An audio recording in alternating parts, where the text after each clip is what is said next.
Hello guys, तो फिर से आप सभी का एक नए वीडियो में स्वागत है। तो आज इस वीडियो में हम नेल में होने वाला जो फंगल इन्फेक्शन होता है उसके बारे में बात करेंगे, जिसे नाखून की दाद भी बोला जाता है और मेडिकल टर्म में इसे ओंकोमाइकोसिस भी बोला जाता है। जनरली आपने हमारे बॉडी के ऊपर, स्किन के ऊपर दाद होती है वो तो आपने देखा ही होगा, लेकिन ये नाखूनों की दाद के बारे में आपने कम सुना होगा और ये बहुत ज़्यादा लोगों को नहीं होता है। जो लोग ज़्यादातर पानी में रहते हैं या जिन लोगों के नाखूनों के पार्ट में नमी बनी रहती है उन लोगों को ये ज़्यादा होता है। तो इसमें बेसिकली होता क्या है कि जो हमारा नाखून होता है वो स्टार्टिंग फेज़ में तो उसमें फंगल इन्फेक्शन की वजह से ये होता है। तो स्टार्टिंग फेज़ में ये वाइट या फिर येलो ब्राउनिश कलर के स्पॉट बनते हैं और बाद में धीरे धीरे वो बढ़ने लगता है और जो हमारा नाखून होता है वो ब्रिटल हो जाता है। और जैसे जैसे ये फंगल इन्फेक्शन है वो डीप जाता है उतना ये जो नाखून होता है वो बहुत ज़्यादा थिक हो जाता है और इसके अलावा वो क्रम्बल हो जाता है। जो एज वाला पार्ट होता है वहाँ पर ये क्रम्बल हो जाता है और जैसे दिखने में आप यहाँ पर इमेज में दे दूँगा, आप देख सकते हो कि इस तरह का नाखून होता है वो हमारा हो जाता है। उसमें सिम्टम्स क्या देखने को मिलते हैं इसके बारे में हम बात करें तो पहले तो जो ये नाखून है बहुत ज़्यादा थिक हो जाता है, उसका जो कलर है वो भी चेंज हो जाता है, वाइट या फिर येलो कलर का ये हो जाता है। इसके अलावा जो इसका शेप होता है वो भी चेंज हो जाता है और जो ये हमारा जो नाखून होता है वो ब्रिटल क्रम्बली जो नेल है वो हो जाता है और कभी कभी उसमें से बहुत ज़्यादा फाउल स्मेल भी आता है। बहुत ज़्यादा इन्फेक्शन हो जाए तो उसके बाद में उसमें से स्मेल भी आने लगती है और बहुत ज़्यादा कभी कभी पेन भी हो सकता है। तो ये सिम्टम्स थे फंगस जो नेल में फंगल इन्फेक्शन हो जाता है तो इस तरह के सिम्टम्स देखने को मिलते हैं। और ज़्यादातर केस में ये जो हमारा बड़े वाले जो अंगूठे होते हैं, जो टो होते हैं या बड़ी वाली उंगलियां होती है उनमें ज़्यादा होने का चांस है।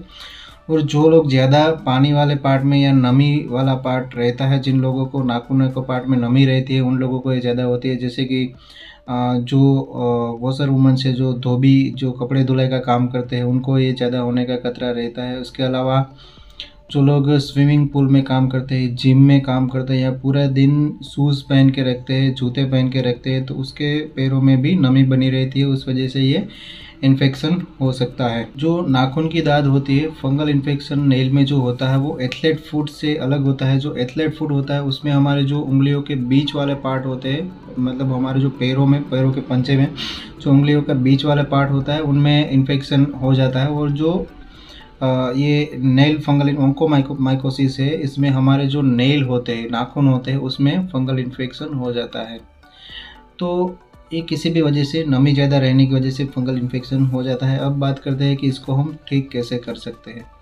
तो ठीक करने के लिए डॉक्टर्स ओरल एंटी फंगल दवाइयाँ देते हैं, साथ में इसमें कुछ नेल पॉलिश देते हैं। इस तरह की एंटी फंगल नेल पॉलिश आती है या फिर ऑइंटमेंट्स भी प्रिस्क्राइब कर सकते हैं। ऑइंटमेंट्स जो आती है उसमें टर्बिनाफिन ऑइंटमेंट आती है, वो लगाने के लिए बोल सकते हैं। और इसके अलावा नेल पॉलिश आती है, एक एंटी फंगल कंटेंट है साइक्लोपायरोक्स, ये इसकी नेल पॉलिश आती है, वो आपको लगाने के लिए बोल सकते हैं। ओरल जो टेबलेट्स है, एंटी फंगल टेबलेट्स दी जाती है, इसमें इट्राकोनाजोल या तो फिर फ्लुकोनाजोल टेबलेट्स दी जाती है। ये जो दवाइयाँ है इसमें जो नेल का जो फंगल इन्फेक्शन है वो ठीक होने में बहुत ज़्यादा समय लगता है। इसमें कुछ हफ्तों से लेकर कुछ महीने, कुछ लोगों को साल भर भी लग सकता है ये ठीक होने में। और जिन लोगों को डायबिटीज़ है और उनको फंगल इन्फेक्शन नेल में हो चुका है या तो फिर नाखून जो फंगल इन्फेक्शन हुआ है उसके आसपास ब्लीडिंग होने लगा है, वहाँ पर बहुत ज़्यादा स्वेलिंग, पेन होने लगता है और चलने में भी दिक्कत होती है, अगर ऐसा हो जाता है, ऐसा सिम्टम्स देखने को मिलते हैं तो उन लोगों को तुरंत डॉक्टर को दिखाना चाहिए और इसकी सही से ट्रीटमेंट लेनी चाहिए, क्योंकि बाद में ये बहुत ज़्यादा बढ़ने लगता है तो फिर दिक्कत दे सकता है। और कभी कभी इन्फेक्शन इतना डीप चला जाता है, उतना ज़्यादा बढ़ जाता है कि जो नाखून होता है उसको ही हमें सर्जरी करके निकाल देना होता है। जो ऊपर के पार्ट में होता है तो हम नेल कटर की मदद से इसको निकाल सकते हैं, लेकिन जब ये डीप हो जाता है और ये वाले पार्ट में भी पूरे पार्ट में हो जाता है तब कभी कभी सर्जरी करके उसको कट लगा के जो नाखून है वही निकाल दिया जाता है। ये बहुत ही रेयर केस में होता है। बाकी सिर्फ जो नेल पॉलिश, जो ऑइंटमेंट्स आती है और जो दवाइयाँ खाने की जो एंटी फंगल आती है वो लगाने से और लेने से ये ठीक हो जाता है। तो आशा करता हूँ दोस्तों आपको वीडियो में कुछ अच्छी और इन्फॉर्मेटिव जानकारियाँ जानने को मिली होगी। अगर वीडियो अच्छी लगी है तो प्लीज़ वीडियो को लाइक करें, शेयर करें। हमारे चैनल पर नए हैं तो प्लीज़ सब्सक्राइब करें। तो मैं मिलता हूँ अगले वीडियो में, तब तक हेल्दी रहिए, फिट रहिए और मस्त रहिए।